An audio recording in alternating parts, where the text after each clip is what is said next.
Quem é que precisa de inimigo quando a pessoa que mais te odeia no mundo é o seu marido?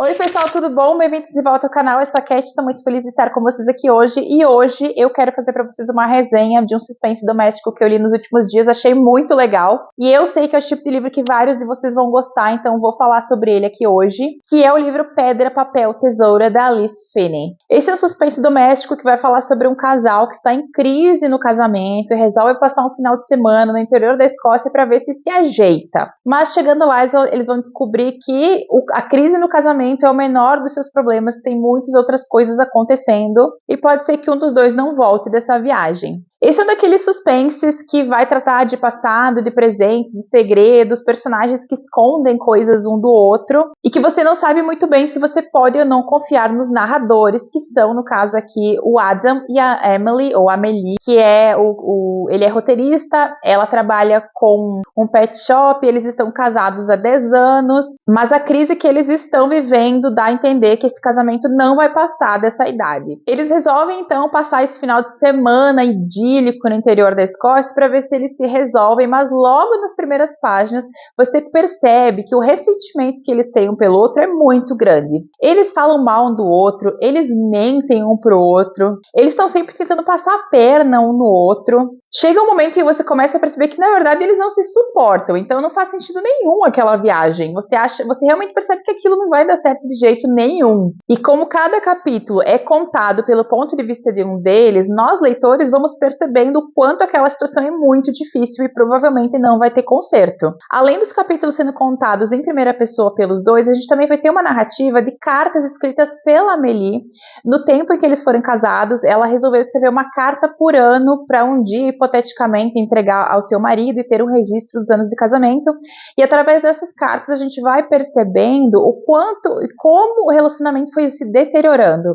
Começa muito bem lá no primeiro ano, daí vai indo, e você começa a perceber pela narrativa dela quando é que as coisas começam a dar errado e quais são os pontos de conflito que eles estão tentando resolver no presente. Mas isso é um suspense, isso não é um drama, não vai falar sobre o relacionamento deles apenas.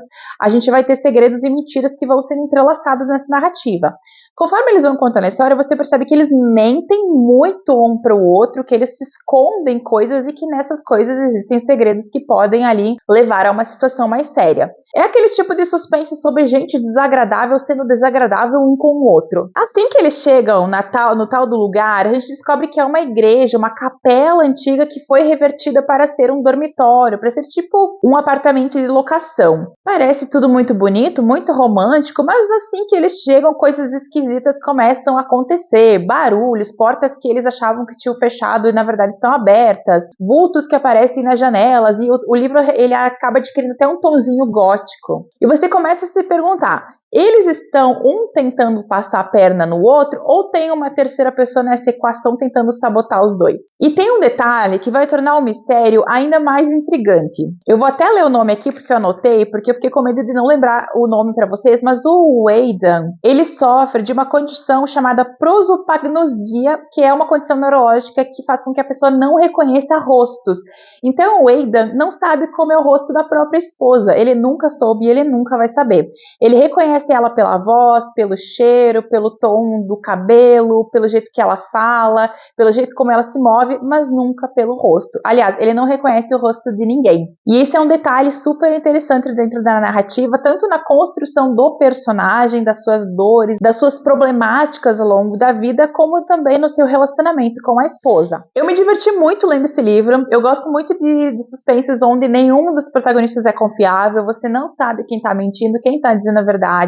A autora me manteve muito certeira na história, muito intrigada mesmo, porque eu queria descobrir qual dos dois lados estava mentindo mais. E eles são tão insuportáveis que eles me irritavam na mesma medida em que eu me divertia com eles. E eu ficava, gente, é impossível esse casamento dar certo. É impossível essas duas pessoas se ajeitarem, porque elas são duas insuportáveis. E conforme você vai lendo, você percebe que a escala de mentiras deles vai aumentando. Esse livro tem uma virada de enredo deliciosa, que eu gostei muito, que particularmente é uma coisa que eu adoro, que é um elemento narrativo que não são todos os autores de suspense que usam, mas particularmente eu adoro quando usam, que é quando um autor, ele não mente pro leitor, mas ele induz o leitor ao erro. Eu adoro quando isso acontece, eu adoro ser induzida ao erro quando eu tô lendo um livro de suspense, que é o que acontece aqui.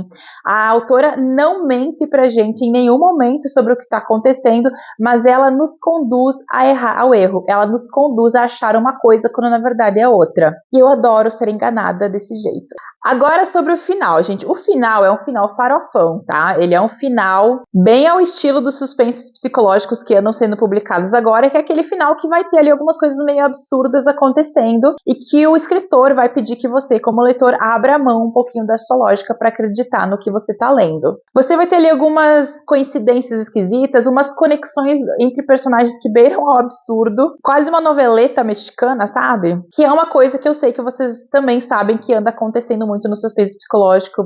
A gente tem encontrado muitos finais farofas por aí, e esse aqui é um desses casos que você tem que aceitar, você tem que se divertir e levar a coisa como a autora quer que você leve. A gente precisa abrir um pouquinho mão da nossa racionalidade para aceitar o absurdo da situação. Mas eu acho que vale a pena porque a gente acaba se divertindo no processo. Em resumo, é um suspense psicológico daqueles que a gente gosta, que tem muita mentira, muita briga, gente que você não sabe se confia ou não, personagens detestáveis e aquele final farofão digno de uma novela mexicana. Se é isso que você está buscando em um suspense psicológico, você vai encontrar tudo aqui. E é claro que se outro livro da autora for publicado por aqui, eu vou querer conferir. Aliás, me conta, você já leu essa autora? Você conhece o trabalho dela? Conheceu esse livro? Já leu essa história? Se você já leu, me conta o que você achou do final. Lembrando que eu vou deixar link para o livro aqui embaixo, está no box de descrição para vocês que vocês acessem caso tenham interesse. Fico muito feliz de vocês me acompanharem em mais uma resenha. Beijão e a gente se vê no próximo vídeo.